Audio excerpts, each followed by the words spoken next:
Hi guys, and welcome to Success4MEETS on success4.com, and I'm here with Ross Bartlett, and he is known as the Earth Angel, and he was the youngest, I believe, psychic medium in the country, and still is today, possibly. Well, was at one point. Sorry, he was known as the Teen Psychic. Is that fair? Is that right? Yeah, that's right. Yeah, going back, I was the youngest professional psychic medium in the world, and I definitely would, even to this day, 10 years on, nearly, remain one of the youngest. So, yeah. That's fantastic. And what I wanted to talk to Ross about today was more about him and his story, but also about the synchronicities of how he got into it. And I know that this journey started for you very, very young in some of the things that you saw as a young man, and also when you're I don't know how you pronounce it because I know it's a Welsh descent. How do you pronounce Nan? It's nine Nine. is how it's pronounced. Yeah, just like the number nine in Welsh means, yeah, basically nan, grandmother. Brilliant. Yeah. Okay, so when your nine passed over, and there was a synchronicity at that point when your younger brother was born, and I found that really interesting. Mm. So let's just anyone who's listening and doesn't know your work, just a brief explanation of who you are and how young you were when these things started to occur to you.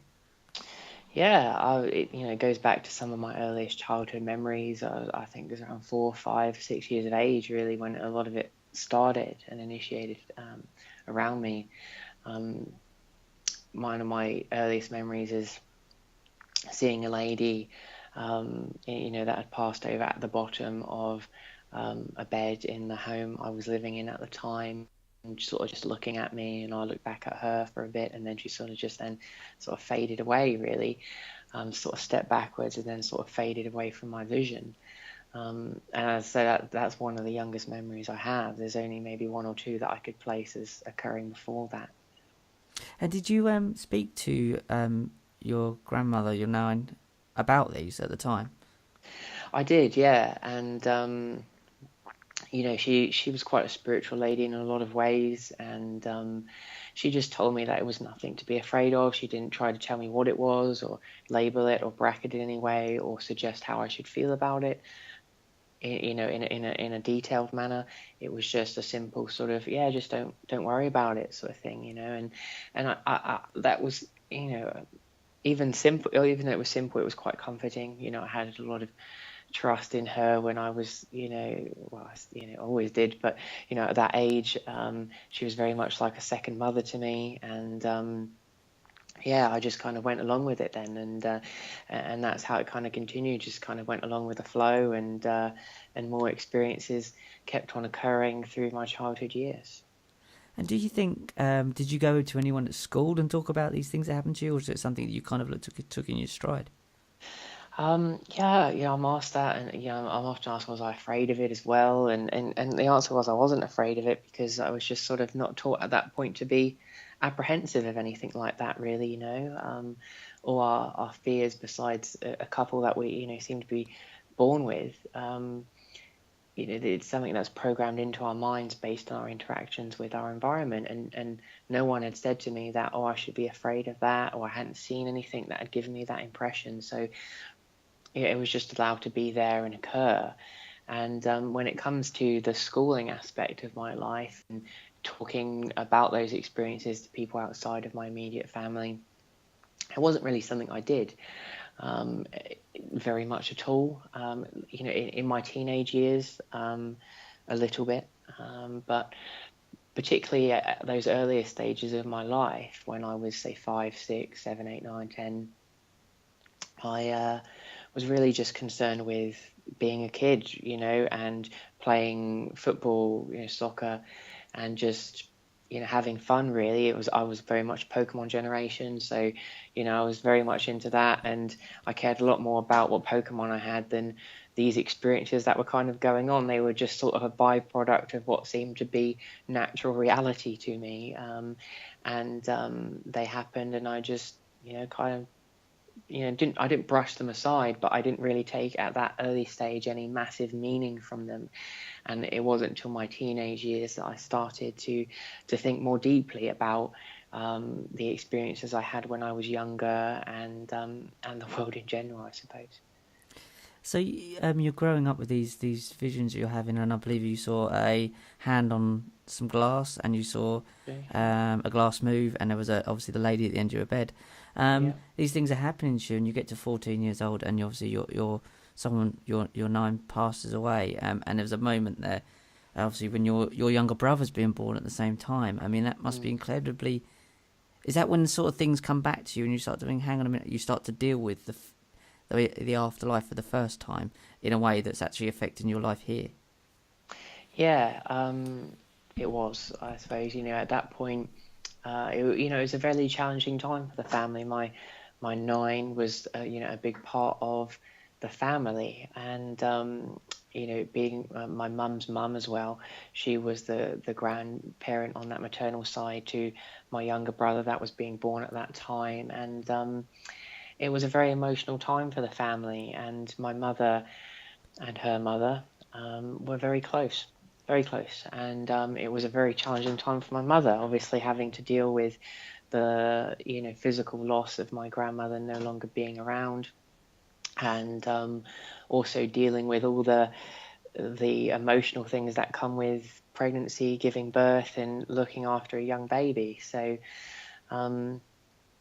it was challenging, and it was just after that I did start to think more deeply about things, in relation to, is there an afterlife? If there is, how does it work? Where is my sort of grandmother gone, and is she around me in any way still? Does she see what's going on in our lives? Does she see what my mum is going through and experiencing?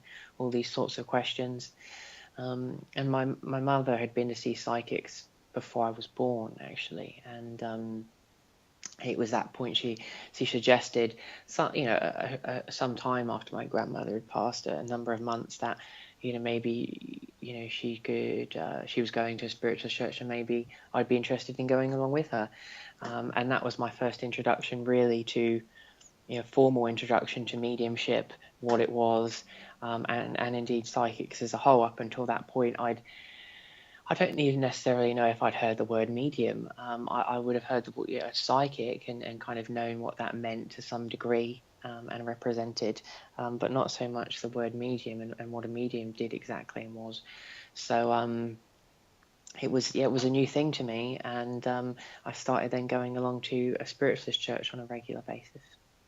Something I'd like to ask you there, because I had my brother-in-law father passed away not long before their first child was born, and it seemed to be. What are your thoughts on a sort of synchronicity of people coming into the earth and leaving the earth when someone sort of needs them? Because with my mum, my grandfather passed away when my nephew was born, and she was the carer for my grandfather, then became the carer for the grandchild.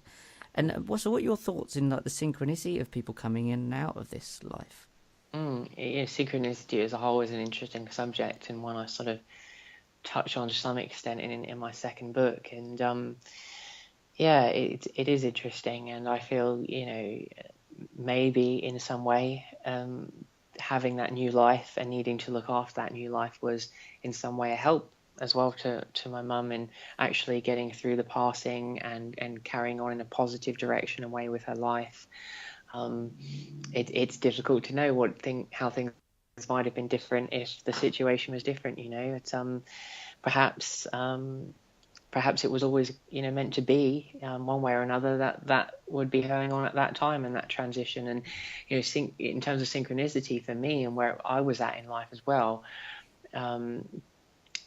it was in an odd way, it happened at the best time it could have happened. Looking back on it now, and in the second edition of my autobiography, Earth Angel, there's a chapter at the end dedicated to sort of looking back at the journey, and I actually go back further than that, but that's when my journey kind of really begins to take a stride in the direction it's progressively gone in, and become very much part of my life in terms of mediumship and having a greater spiritual understanding and knowledge. And if my grandmother hadn't have passed away, possibly within a 6-month period either side of when she did, it's quite possible that I would have never become a medium. I would have never, um, been where I am now today. I could have gone off in a very different direction and route. And that could be the same for other people in the family as well. Indeed, maybe my mother. So, it's interesting. And, for me, it's, her passing. And it's something I say in my book is in some ways possibly the best gift she actually ever gave me, because her passing opened my eyes to certain things and has led me in a journey that, is irreplaceable, really. And you couldn't put, it's above, price and money and everything like that. So, I have to, in a way, thank her for that, always. And it's an odd one, isn't it? Because people kind of don't, dealing with bereavements and things, it's difficult for people to ever see positives that come out of someone passing, But for me, where I was at in life at that time, it wasn't so great for different reasons. And if she hadn't have passed, it hadn't have kind of shaken me and woken me up and led me in that direction, I would have possibly missed the boat, so to speak, and it's led me down this pathway, and I still don't know where it's going to take me, but I could have never imagined it would. And in some ways, I'd like to think as well that, there's positives that my mother has taken out of my grandmother's passing as well. Do you think at that age, because if you tell people you're a psychic medium, do you feel like people expect you to have all the answers? Did you feel like you know what I mean, the answers to what it's like on the other side and all this? Do you feel like at sometimes the pressure to sort of, because I know we'll get onto later why you sort of what you're studying and how it helped with bereavement, but did you ever feel like the pressure at 16 to feel like, do I need to have all the answers to everything to this? Do people expect that from me? Yeah, it was a lot of pressure, and in this today, in different ways, it remains a lot of pressure. Over the years, I've tried to develop ways of dealing with that pressure and lifestyle choices and directions to try and make my life as as stress-free as possible and make me able to do my job and and get along with my work and the things I want to do spiritually as easy as possible. But at 16, looking back on it now, as someone in their mid-20s, it's crazy to think I was there doing it at that age. At 16, I was being filmed by the BBC as well, about my work and what I was doing, and it's amazing, and I've come out the other end of it, okay, I'd like to think so. I think I hopefully dealt with things reasonably well, and I just tried to help as many people as I could, really, and I'm trying to do that to this day in similar and different ways as I've gone on. I spoke briefly then about the pressure changing in different ways, because as you go on, more is expected of you in different ways. At 16, I was, the interest and the intrigue was, okay, there's this someone so young that could do it. But when you get to, say, 19, 20, 21, it's, there's this really young person that can do it. And now they have a certain reputation about how well they can do it. So then you always have to do it that well, or indeed better.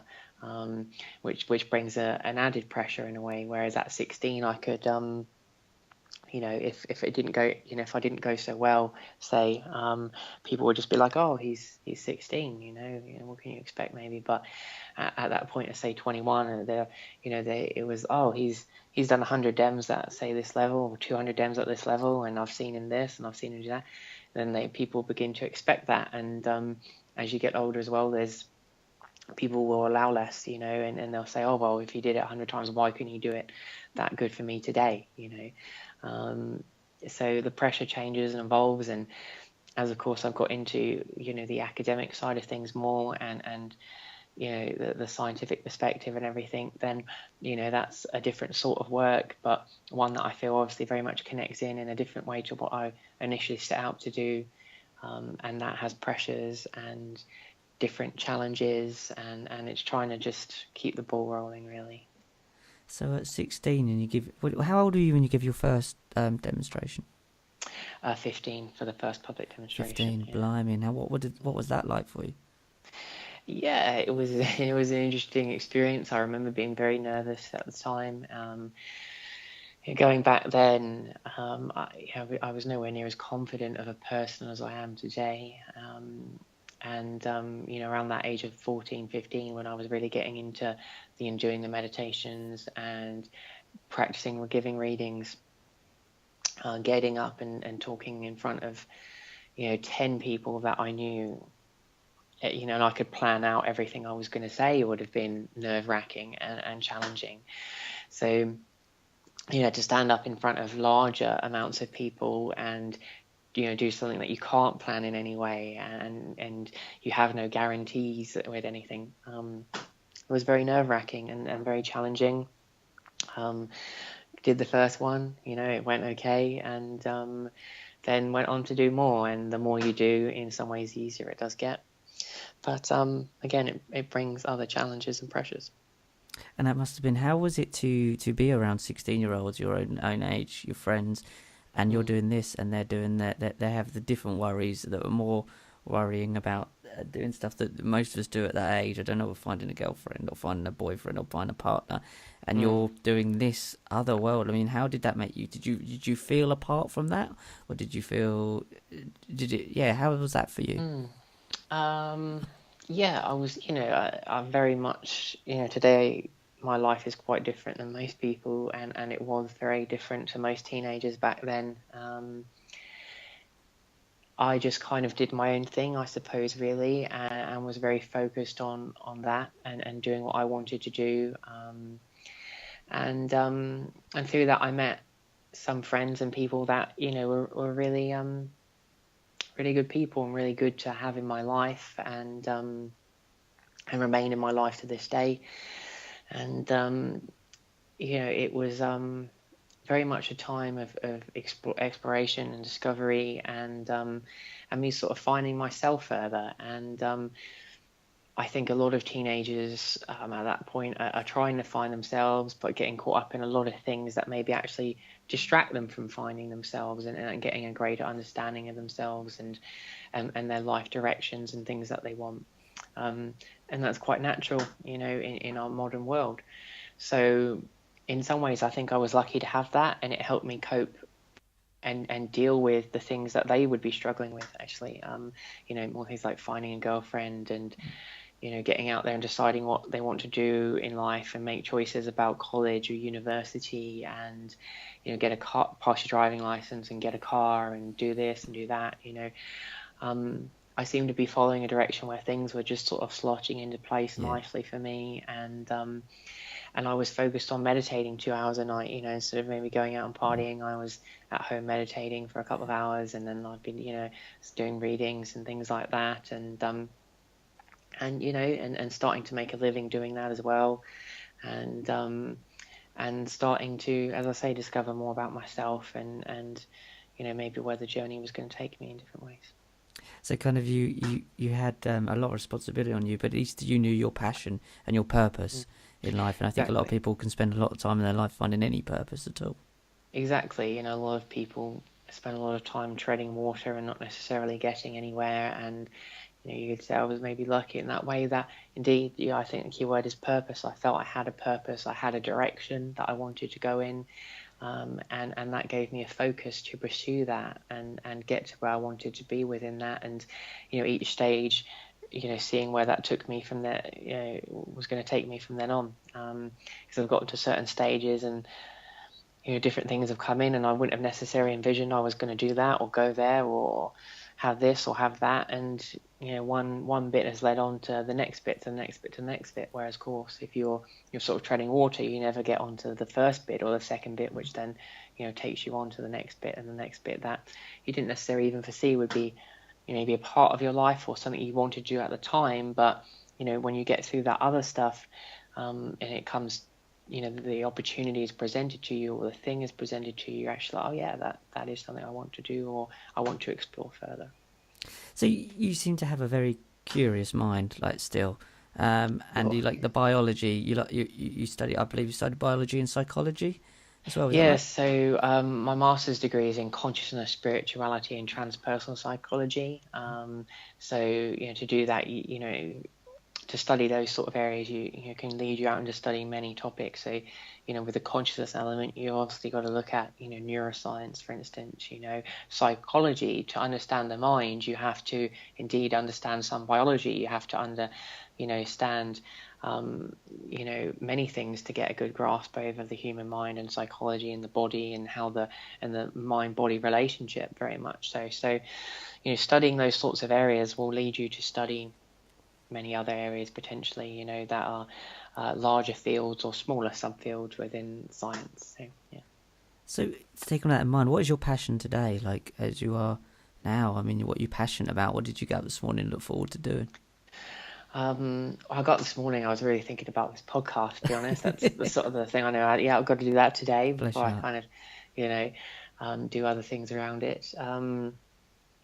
But, the main thing I'm, involved a lot in right now is doing my PhD, where I'm looking to basically study out-of-body experiences because, I had as I was going through my mediumship, I ended up getting kind of, taken towards this direction of doing the master's degree, which I had not envisioned, to that point until someone said to me, "Oh, you might be able to do this." I hadn't thought about doing it really, not certainly not deeply. And at that point, I didn't really know what options would be open to me. And it slotted into place, and I did that, and got to explore topics and areas I wanted to study, in an academic context, related to spirituality, and things like mediumship and various psi-related phenomena, and I was able to do the dissertation at the end, related to looking at how mediumistic readings can heal symptoms of grief caused by bereavement, which obviously connects into the work I've been doing for many years very well, and form part of the basis for my second book. Yeah, that was a great experience, and from there, that again kind of took me on to the next bit where I was like, well, yeah, that maybe I can do this PhD, and I got an idea of maybe what I wanted to do it on, and why, and where I might like to take things post PhD as well. And that's what I say about one step kind of leading you on to the next, and it's not something that I've not planned out a lot of these movements and these actions. I decided when I was, say, 15, I wanted to be a psychic medium full time and do that, and then that has led me in these other directions eventually. And one thing I think people come to psychics a lot and they want directions, and sometimes we just have to learn to let the flow of life take us where it wants to go, and make the most of it. Life gives you lemons, make lemonade, sort of analogy coming on there, but it's there is something to be said for that, I think, and sometimes we can overthink our lives and try and overplan our lives in certain ways, and I try not to do that as much as I can. I kind of try to go with the flow, which people often assume is probably the opposite for psychics, that we're constantly in touch and trying to plan out our lives and check, is this right, am I making this right decision, and all the rest of it. And I don't directly try and do that a lot. I try and go with the flow and sense where the flow is trying to take me, and then through that go in the right directions. But if we live our lives where we're so busy all the time and distracted by other things, we never stop, get into the stillness to sense that flow and see where life is trying to take us. And then I think we can potentially hinder, how easily we could be going and moving in the right direction we could be going in, or meeting the right person, and so on and so forth. And, for me, my passion has always been helping people, and I started off wanting to do that, and that's the thread that is carried on through, helping people basically through, some connected to spirit, connected in some way to spiritual work. And what I'm trying to achieve with, the academic side of things is bridge this gap between spirituality, and science, sort of science and mysticism, put them together and see if there's any areas where they can have the same underlying understanding of reality. And I think that's, where things need to be taken in terms of the larger picture of spirituality in the world right now, and for mediumship, and for spiritualism, and psychics and psychic work. So that's kind of where my passion has been shifted to, kind of naturally over the years, to answer your question. And that's a bit of background to how I suppose it's kind of come around for me and how I feel about it. And today, as we spoke about a little bit, I've started off with a PhD year in, and looking to kind of hopefully get to some points of understanding that I think can help the world and help people, and see how far we can take it one step at a time, really. So do you think it would be fair to say that you're kind of trying to bridge the gap between the head and the heart? Could say that, I suppose, yeah. It's very much, transpersonal psychology, you could say, as a field is very much, or psychology as a whole is trying to bridge the gap between the head and the heart in different ways. It just, I think the key thing is how that observer, how the academic, in certain cases the scientist, sees the heart. What qualities do they give the heart? Some scientists would indeed disregard the heart as having any importance, in any sort of metaphysical sort of way, in feelings and emotions, and they would connect it all back to the brain and the head. Whereas, if you're approaching things from transpersonal psychology, for instance, which is basically looking at the, you could say, extraordinary aspects of human experience, but very much in a way of suggesting that, well, actually, maybe these aren't extraordinary experiences, they're very ordinary. Let's look at them more in that direction, which is, if you look at, say, parapsychology as a field, which is the most well-known one in terms of the general public. They'll maybe have heard the word parapsychology or heard of parapsychologists. They're looking at the same phenomena as a transpersonal psychologist, generally speaking. But in a parapsychologist outlook, it's maybe paranormal, it's abnormal.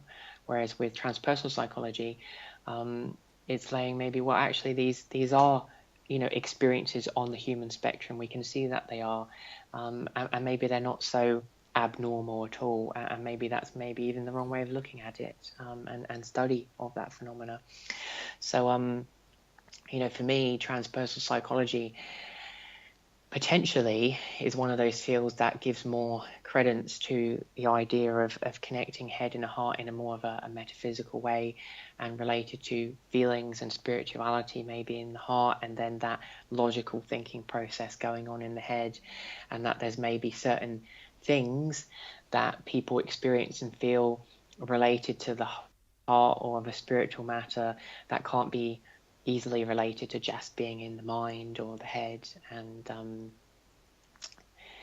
give it that extra, I suppose, have an extra openness to that in some ways. It would depend on the scientist, of course, but very much, of course, that's more of a way I would approach it. Yeah. So did you see yourself much more of a scientist than a psychic medium, or does it really not matter what term you put on it? It's just... well, it's it is what it is in a way.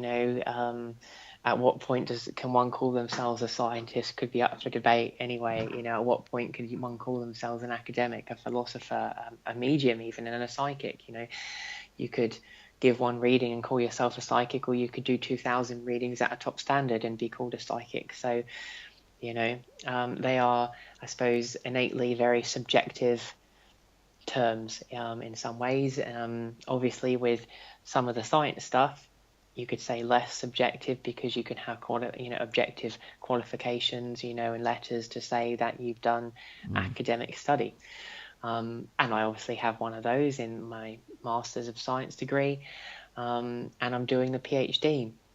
For me, I'm just doing what I can do, and whatever someone wants to call me is up to them, really. And obviously, I have certain letters after my name now, and come the PhD, I can put certain letters before my name and more after my name. And to a lot of people, maybe then they'd say, oh yeah, if you've got a doctorate degree, you definitely could be considered an academic and a scientist.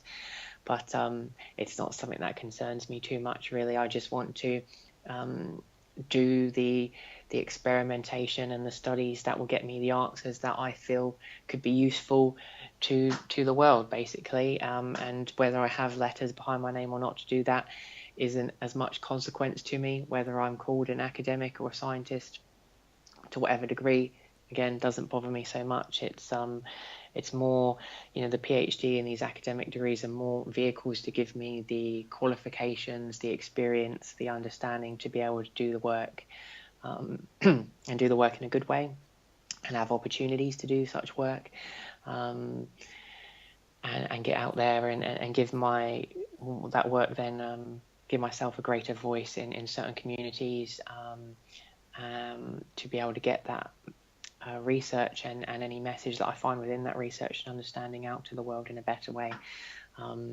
It's not about the letters or titles and things like that. So you have so you got your degree, but also there's something I wanted to sort of chat about, precognitive vision, and as a term that come up there. What does that? For anyone who's new to this sort of work, what does that mean? Precognitive vision is generally, you could say, more related to things like fortune telling, seeing the future before it's going to occur, which has been associated traditionally with sort of more that fortune telling, crystal ball sort of, mystic Meg sort of vibe, really. But having a precognitive vision in someone's lifetime, in terms of just the general public and population, is very, very common.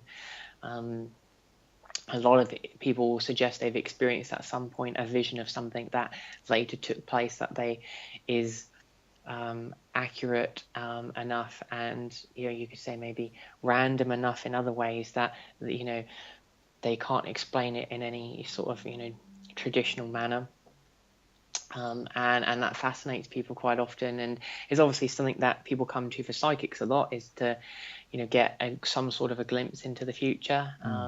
And effectively what they're asking the psychic to do when they're saying, oh, can you tell me how this new job is going to do, or something like that, is they're asking for a precognitive opinion on that subject matter. And that could involve the psychic trying to get precognitive visions or precognitive feelings, to try and understand indeed what will transpire, or is likely to transpire in the future there with that subject matter.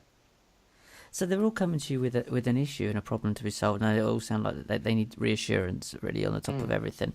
And we all solve a problem in any work we do, in anything we do, anything we write, anything we create.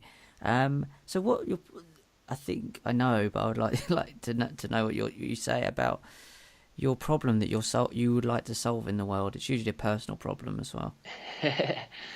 Well, the long-term goal for me academically is investigation into creating some sort of a device where we can detect consciousness outside of the body, which, of course, that first part in itself is a massive, massive leap, because we don't know, in terms of academia, we don't know if consciousness can leave the body. In fact, the consensus, you could say, certainly for probably the last 60, 70 years, quite strongly, has been that consciousness cannot leave the body.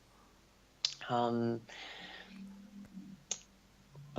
there are certain people that believe maybe it can, in terms of the academic community as a whole. And there are a lot of people outside of the academic community that believe maybe it can, or wholeheartedly believe it very much can. But we don't have any way to measure that process thus far, a real strong objective measurement. To give an analogy, I often put it across as we have certain experiment results that suggest mediums can get accurate information regarding people's deceased loved ones at a rate significantly higher than chance. For instance, we have maybe, let's say, we have 10 really good sound studies where, the mediums have been under things like quadruple blind conditions, which means they don't speak to the recipient, they don't know the recipient in any way, they don't, they can't see the recipient, so on and so forth.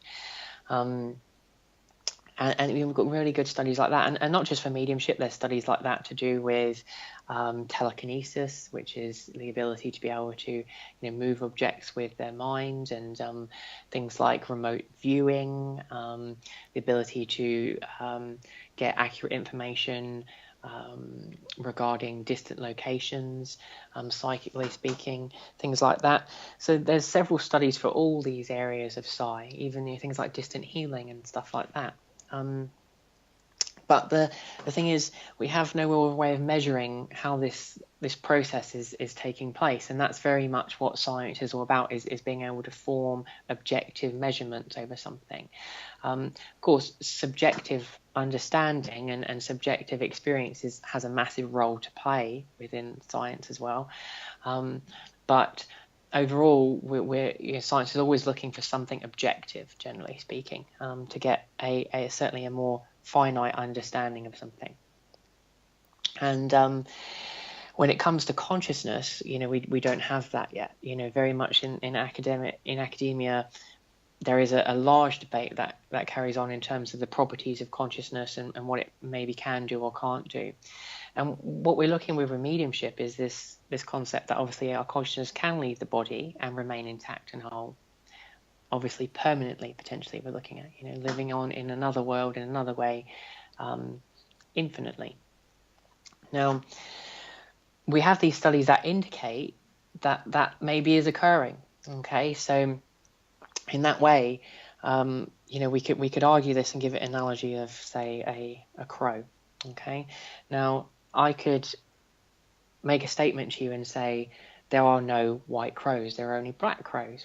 White crows do not exist. And you could say, or actually, they do, because I've seen one. Okay, and that in essence is what's going on with mediumship in the afterlife. You've got a number of people that say, well, no, it doesn't exist. And then some people are saying, well, actually, it does exist because I've seen this in some way. I've had an experience of this, whether that be a medium themselves or someone having an anonymous random experience that has given them this impression that there is an afterlife or what have you. And in that sense, they're saying, I've seen this white crow. But the crow studying society, in essence, is saying, well, we don't yet have any real solid proof of this white crow. And with these studies and so on, what we've effectively done is we've taken maybe some pictures of white crows, and we've got witness testimonies of people seeing white crows and describing a white crow in a way that if they hadn't seen a white crow, they wouldn't have been able to describe it in that way, things like that. But we haven't provided the body of a white crow for those who just believe in black crows to dissect and indeed say, yes, this is a white crow, it isn't some other bird or whatever, right? And that's what's gone on in the academic community. And in essence, there's a whole lack of acknowledgement of any evidence of white crows existing, to use the analogy. It's, okay, you've got 20 studies maybe here that prove this, which is effectively like having 20 white crows, or images of white crows and testimonies of white crows and all this sort of business under certain scientific conditions, importantly as well. We're not talking, sort of Bigfoot sightings, as a whole, it's being brushed aside generally, of going, well, until you've got the body, don't bother coming knocking at my door, so to speak, So what I'm trying to effectively do is provide the body as best I possibly can by being able to have a reliable way of objectively measuring consciousness outside of the physical body, as it would appear. And to do that, I'm looking to create a device that can potentially demonstrate that consciousness is existing in that space, and indeed maybe that if that's possible, there's indications of that, you might be able to use that same technology to intelligently communicate with that consciousness that is outside the body at that time, and that would be the holy grail, so to speak, really. And if that's possible, you could get things like someone, instead of coming to a reading for a medium, they come to a center where there's someone that knows how to operate that technology and device, and they sit down and they talk out loud in the room, and their loved ones are able to connect to that device, and project a certain energy into that device, and that device will have computer technology that will be able to understand that energy in terms of the letter A, B, C, D, E. And you could talk out loud, and on a screen in front of you, your loved one could basically type the message back to you. And of course, that we'd be at a point then when basically consciousness being able to leave the body and the afterlife would be proven, and we would have basically turned up that body of a white crow and gone, well, here it is, here's the white crow, it's interacting with us, and so on and so forth, you know. I've gone on a bit long there, and I apologize, but to sort of explain it and for someone to get an understanding of it, I feel I kind of have to go around it like that. Yeah, that's the gist of it anyway. That's incredible. I think I've never heard it put. The analogy one is fantastic. It's something that everybody can understand. So that really explains it very, very well. But also, I think that's an incredible mission to be on, or something to aspire to. How far along the line are you to working towards this? Is this something that's off in the distance, something you're getting closer to? Yeah, you're just at the very beginning stages, really, and how long, you know, that journey may end up being, I don't know. You know, it could be the beginning stage of a 10-year journey. It could be the beginning stage of a 100-year journey, you know. So I have no way of knowing. You know, in terms of studying out-of-body experiences, which is what my PhD is focused on, I felt is the first step, because it's an area of science that has been looked at quite a bit in the last sort of 10, 15 years, and has got into the mainstream quite a bit as well, in terms of, you know, mainstream academics knowing of the study and maybe even have read something on the study, and in terms of mainstream as well, getting into, you know, general newspapers and in society, and so on. It's had a bit of a buzz, and of course, with out-of-body experiences, that person subjectively is having this experience of their consciousness, at least momentarily, in most cases, you know, leaving the body, and of course, you know, that's how they come back and they say, oh yeah, I've had this out-of-body experience, because that consciousness returns to the body. Possibly, obviously, with mediumship, what we're looking at is when that consciousness cannot return to the body, effectively what all these spirits are having are permanent out-of-body experiences, you know. So I thought this was a good place to start, to get a better understanding of the concept of consciousness leaving the body potentially, and further understanding the topic of the mind and experiences of that nature, and from that of seeing with people that can have out-of-body experiences, whether we can, you know, have them have an out-of-body experience in a controlled environment, and indeed get evidence that they are really having that experience, you know, objective, you know, statistical evidence, and indeed potentially using certain technologies and seeing whether, for instance, if somebody, say, has an out-of-body experience and their consciousness, when it's left the body, and maybe indeed the spirit, soul, energy, and you know, some people obviously you use things like etheric body, astral body, so on, whether if that moves into a certain space, how might that affect the environment, you know, and what I plan on looking at things is at a very, very subtle level. So, for instance, maybe photon particles, for instance, right?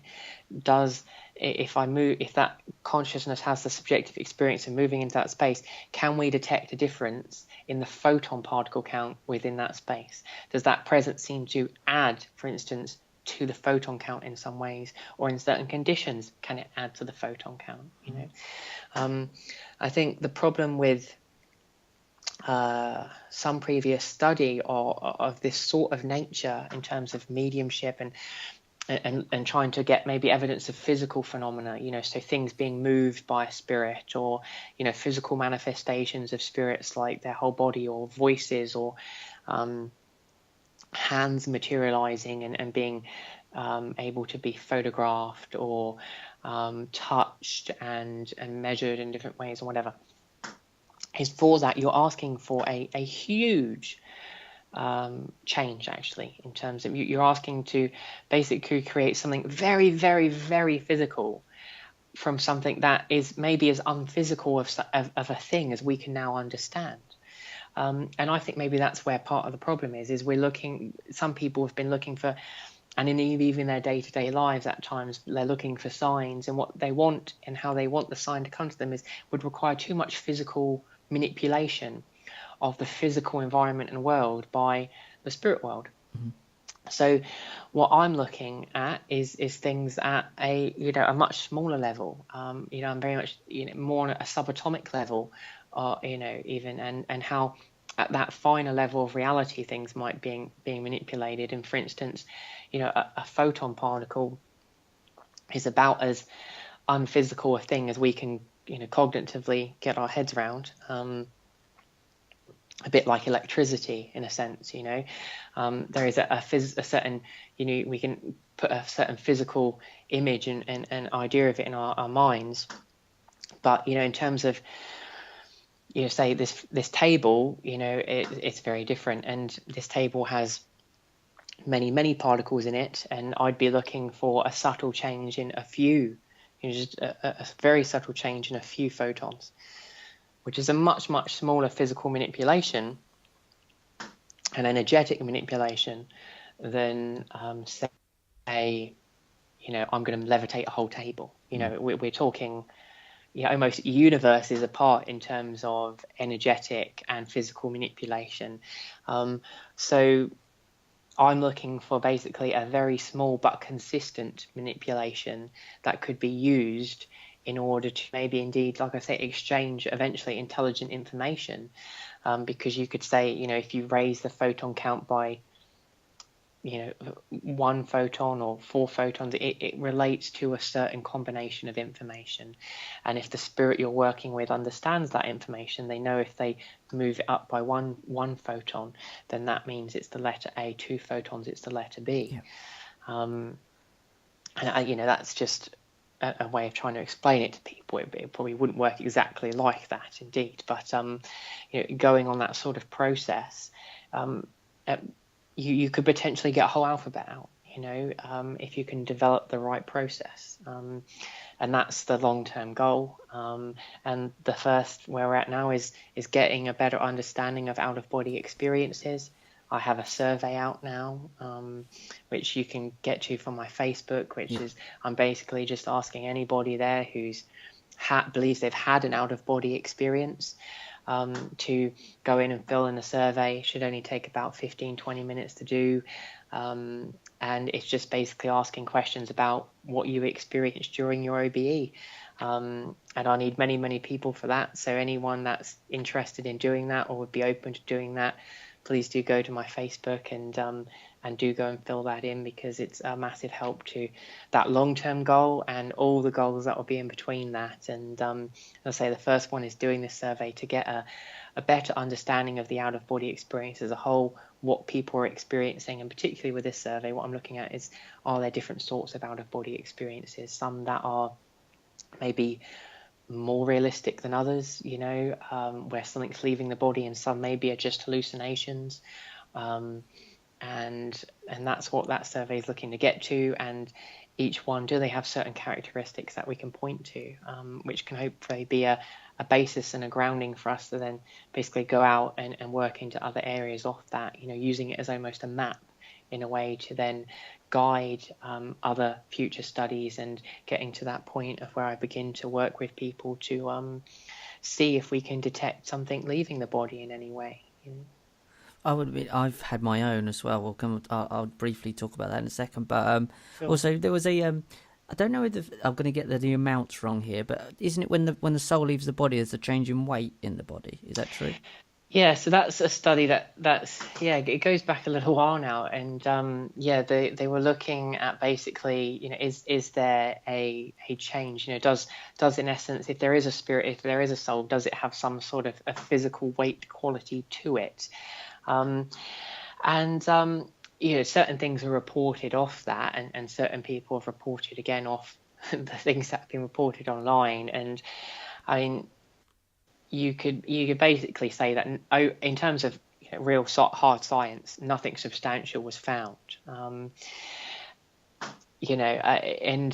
I mean, it's not necessarily surprising. I mean, if the soul does have any sort of weight to it, the weight is probably so minimal with the devices they were using. It's quite probable that they wouldn't be able to pick up the change in weight, and it's such a small change in weight, it would be nigh on impossible to actually know that it was that the Yeah. soul leaving the body and not some other condition, or loss of something affecting it.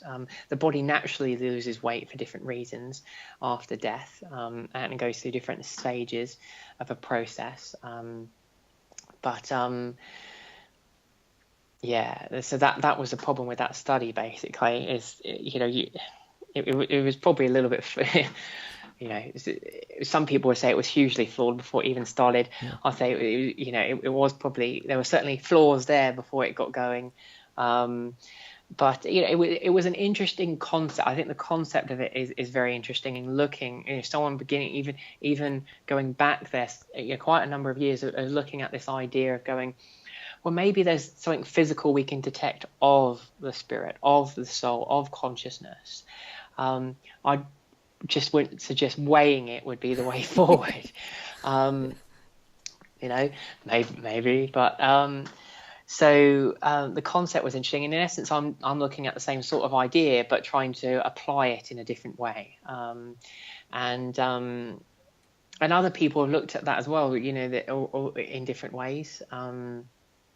Of trying to detect the presence of something outside the body, again with some positive result, but we just need a lot more of it. That's the problem, and we need stronger, consistent results as well, in terms of actually making academia stand up and indeed pay a lot more attention. And the problem with it as a whole as well is you take someone that's very, very highly intelligent and through certain things has had a very big voice in terms of the world, like a Stephen Hawking. Mm-hmm. And they'll be asked questions by reporters and people like that. And one, I remember reading an interview that was with Stephen, and someone had asked him, "Do you believe in God?" And he said, "No, I don't believe in God," providing he wasn't greatly misquoted. Yeah. I don't believe in God because I've sort of, through my study of the cosmos and things like that, I've looked at the mechanics of the universe and the way it works, and I found no evidence or need for a God, basically. And generally, he kind of takes that belief from that point on, that because there's no God, then there's no afterlife, and so on and so forth. And people will listen to him because he's a very intelligent man, probably far more intelligent than I could ever hope to be. But the thing is with that, he's, what, in my opinion, what he really should be doing then is saying, well, maybe I don't personally believe in it because of X, Y, and Z, but if you really want maybe a really valid, strong scientific opinion on this, ask a parapsychologist, for instance. Ask someone that's studied that field, right? And that's often not something that's done with other scientists, relating people to maybe fields and go, oh, well, ask this person, ask that person. It's like if someone came to me about something to do with the universe and spirituality and it involved black holes in some way, for instance, I could talk about it, and I could, relate it to what I know, which is what basically Stephen is doing. Yeah. But I only have a certain understanding of it, and I, would really be going, well, read some Stephen Hawking if you want to know, a bit more detail about blah, blah, blah. They generally don't do that with parapsychology, for instance, in transpersonal psychology. So that in lies the problem of generally the public is just fed a certain train of thoughts and opinions, and not other people's, which actually, I would say in terms of parapsychology, a lot of parapsychologists, I don't want to make sort of statements about, probably the majority or something like that, but a large portion of parapsychologists would suggest there is definitely something going on that we can't explain, that psi phenomena does exist. We just don't know its parameters, how it works, and everything about its mechanics, But they would suggest, if you look at the studies that are available without, great bias, you can't, you basically have to say, well, yeah, something is going on here. This is not a fluke. And that, so that would be the opinion, but that's not necessarily put out there to the general public, because parapsychologists don't have the sort of voice that a Stephen Hawking does. Maybe rightly so. Who knows? But that's where a lot of confusion is sometimes there within the general public as well. And then people think, well, if Stephen Hawking doesn't believe, then how can I believe? Because I'm just an average person, and and he's really intelligent. But really, Stephen Hawking hasn't dedicated his life to studying that. He's dedicated his life to studying black holes. And the one thing that I point out with where in my second book, where science is at very much, is in some ways it's actually a lot like religion, in certain ways. And I probably don't have time to explain all the whys to that, but I do in that book. And it has a certain method and all the rest of it. And with Stephen Hawking, for instance, he actually doesn't really know what he says about black holes are really right. He has theories about it, know. And same with certain parapsychologists and people over there. And it's just trying to get to that point of what's kind of led us full circle to that direct objective measurement of something, And the problem with, say, Stephen Hawking's sort of field is it's very difficult to get those sort of measurements, because we're nowhere near a black hole. We can try and observe its effects to help us understand it, and that I know is ongoing. For instance, with the main thing that Stephen Hawking rose to prominence on is, in terms of academic work, was something called Hawking radiation, which was that the previous thought was that nothing ever escapes a black hole. All the energy is sucked into the black hole and it never leaves, whereas Hawking was suggesting that actually there is a radiation that does emanate outwardly from a black hole, and it's called Hawking radiation. But we don't really know that exists even, they're still trying to look for it, and there's a possibility it doesn't exist. And that's where science is. People sometimes like to make out, and I think when we come into, we go through school, that there's these rigid rules, and science knows this, it knows that, and it knows this. Whereas if you actually get onto a higher level of understanding of science and learning science, you realize that no one really knows anything, actually. I think as you get older, you start to realize that about life, that no one really knows anything. And you kind of, I like the idea of the science of belief. I think that's a very science and belief, and anything we do, the power is in believing in it. A lot of the time. I wanted to ask you a quick question, because I know you're busy, and I'm really grateful for your time. What do you think? Because you were saying there, sort of, someone like Stephen Hawking has the power to be believed. Do you think shows like Most Haunted and these TV shows where they go ghost hunting has done a lot of damage to psychic mediumship? Yeah, possibly in certain ways. It's like potentially, it's like weighing something up. So a show like Most Haunted brings a lot of general public attention to areas of mediumship, psi, parapsychology, because there were parapsychologists involved in the show. In fact, one of the parapsychologists involved in that show is one of the supervisors for my PhD, as it happens, so it's brought their attention to even some areas of science to do with spirituality that people might not have ever heard of before, or say spirituality, more paranormal experience, but you know what I mean. And that I think is a good thing, but in some ways, there's negatives to it, because there was obviously reports coming out of shows like that where things were being staged and things were being information what was known about maybe locations or researched and things like that. And of course that's not what you want, because it can easily give this impression that then because one medium is doing something, then they all must be doing something, sure. Which is a very silly concept, actually. Just because one person does something some way or can't do something doesn't mean everyone within any given field is the same. Of course, it'd be like saying, well, because one Olympic diver can't do a certain diving move and tries to cut corners to try and make something look better within their routine, that all divers can't do that move and we need to rely on something like that. So there's potential pros and there's potential cons to it.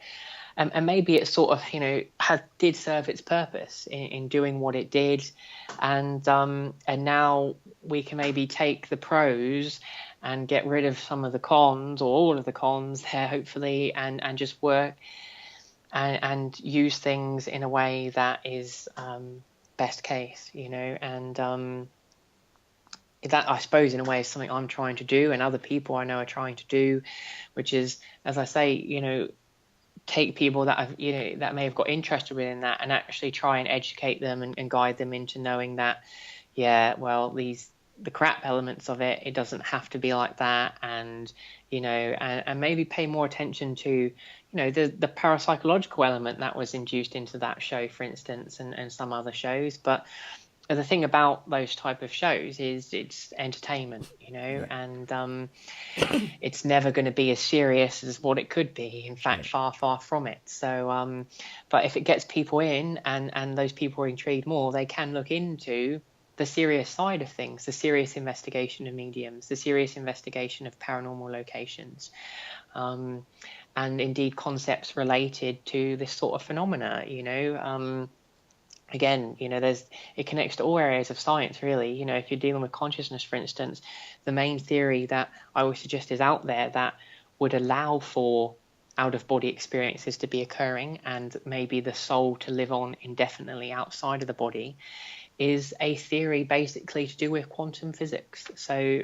you're taking an area of quantum physics and it's being related to consciousness, and from that, a theory has been created that within that model of mind and consciousness, it could have the ability to transcend the physical body and live on maybe even indefinitely outside of the physical body. And those are new theories and new thoughts. And if someone is interested in that side of things, maybe Most Haunted gets them in the door, but then you guide them into the side room where you've actually got the real substance, know.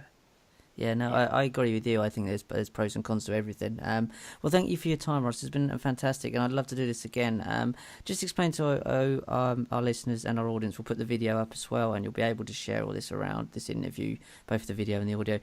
Your books, I know you've got a few books out, and where people can find your work, website, social media. Yeah, sure. So my website, if you just Google my name, it'll come up. But otherwise, it's www.rosswbartlett.com. And my books, you can find them on Amazon. Again, if you just type my name in, they'll come up. And it's Earth Angel and Heaven Therapy are the two titles. And Facebook is a good place to connect with me. That's where I kind of update everyone about what I'm doing these days. And indeed, is a good place to just interact with me. And I'm always happy to answer anyone's sort of questions, about anything I've said and has been brought up or discussed today, or things about their experiences and that, and when I have the time and that. So by all means, people can email my website through or message me across on Facebook, and I'll try and get back to you as my schedule allows it. Sure, thank you. And is there anything else? I know you've got your survey out, so just briefly explain the survey and where people can get it. We'll put a link, obviously, with every post we put out. We'll link the survey in the videos and in the podcast upload, so people can find it from there. But also, just explain to people what sort of thing you're looking for, really. Yeah, so as I sort of touched on with the survey there, it's just anybody that believes they've had an out-of-body experience of any kind to any degree of vividness or clarity, And there's the link is posted up on my Facebook page currently, and I'm sure I'll post it up there again in the future, and through other channels as time goes on as well. But for the right now, just go to my Facebook page, and there's some text about it in a post, and then the link will take you to something called a participant information sheet, which is just, again, more information about the study and things you have to read before you get into it. Click the link in that participant information form that you can view or download from the link online, and then that will take you to the survey, and just fill it in from there. And there's the opportunity afterwards, once you filled in the survey as well. If you have any further questions on anything, you can email me through some direction given in the survey at the end there as well. So I'd love to have anyone's sort of experiences and responses coming into that survey, really, because it's a massive help, and it might indeed help them get a greater understanding of their experience in the short and even the long term as well. Well, thank you for taking the time to speak to me today as well. For anyone who I know who is listening to this, what sort of message would you like to leave them with about bereavement, about sort of well any message you'd like to leave them with, really? Sure. I think sort of several messages in one, really, and that is, in terms of bereavement, it's obviously a very difficult thing. It's a very emotional thing, but there are ways it can improve and get better. And I think a lot of people get stuck in a rut and feeling that it's never going to improve, it can't get better.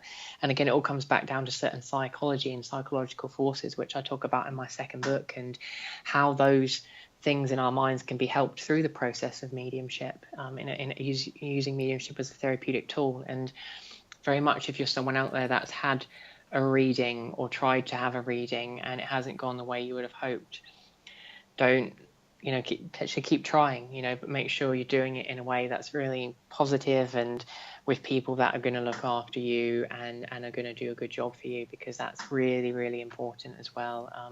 And definitely that proof is out there for you, I feel, in a mediumistic sense. And indeed, if you're that sort of person that's interested in, looking at the science, and a good resource for that, if anyone is interested, is anything that I discuss in my second book, but also there's a fellow called Dean Radin, and if you go onto his website, he has a list on there of basically, not all of them, but a lot of solid scientific studies that suggest spirituality is a factor, psychic phenomena is genuine, and mediumship and all that sort of business. And there's an institute in America as well called the Windbridge Institute that I would recommend checking out, which has done a lot of academic studies on mediumship, showing again that there is a real phenomena occurring here, and real hope for people in bereavement.